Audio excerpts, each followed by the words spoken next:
Top quality और consistent performance के लिए सिर्फ सिल्वर पंप्स। टॉप क्वालिटी और कंसिस्टेंट परफॉर्मेंस के लिए सिर्फ सिल्वर पंप्स, नाम याद रखना।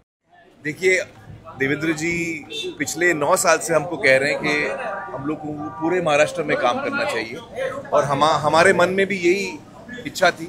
लेकिन महाराष्ट्र बहुत बड़ा राज्य है, जर्मनी से बड़ा है, मतलब यूरोप के देश से बड़ा है महाराष्ट्र। हमारा एक राज्य उनके देश से बड़ा है यूरोप में, तो बहुत बड़ा काम है, बहुत बड़ी जिम्मेदारी है।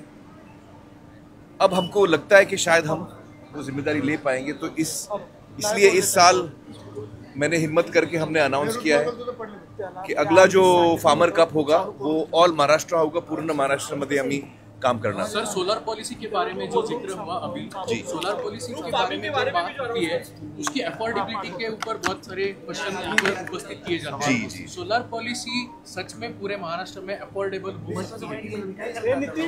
आई थिंक इस पे मैं शायद मुझे पूरा नॉलेज नहीं है इस टॉपिक में बोलने के लिए सोलर के बारे में, तो मैं एग्रीकल्चर के बारे में बोल सकता हूँ, पानी के बारे में। हाँ, तो बोला कि उसको एक जो पॉलिसी है उसको फिर से एक बार लॉन्च करेंगे। वो आई थिंक देवेंद्र जी का कहना ये था कि जब हम लोग पूर्ण महाराष्ट्र में काम करेंगे, गढ़ शेती हर जगह हम लोग फैलाने की कोशिश करेंगे, तो उसके साथ साथ सरकार भी एक सपोर्टिव पॉलिसी उसके साथ लाना चाहेगी ताकि शेतकरियों को हेल्प मिले, फार्मर्स को हेल्प मिले, गट्स को हेल्प मिले। आपको लगता है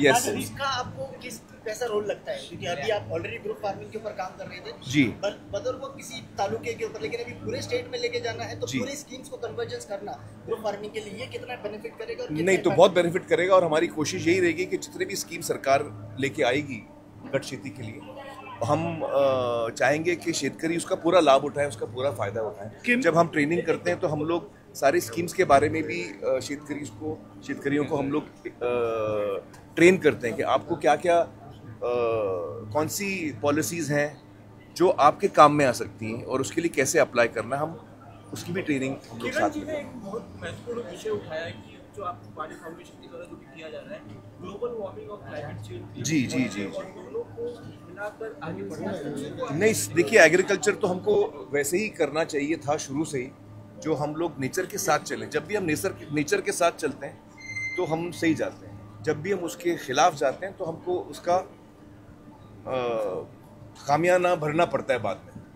तो आई थिंक दैट अब सबकी यही सोच है कि हम लोग कम से कम केमिकल का इस्तेमाल करें और ज़्यादा से ज़्यादा नेचुरल फार्मिंग करें।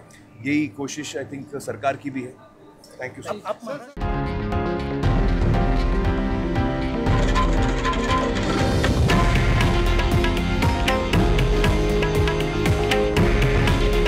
हे आहे देशातील नंबर 1 न्यूज नेटवर्क आणि आपण पाहत आहात TV9 मराठी।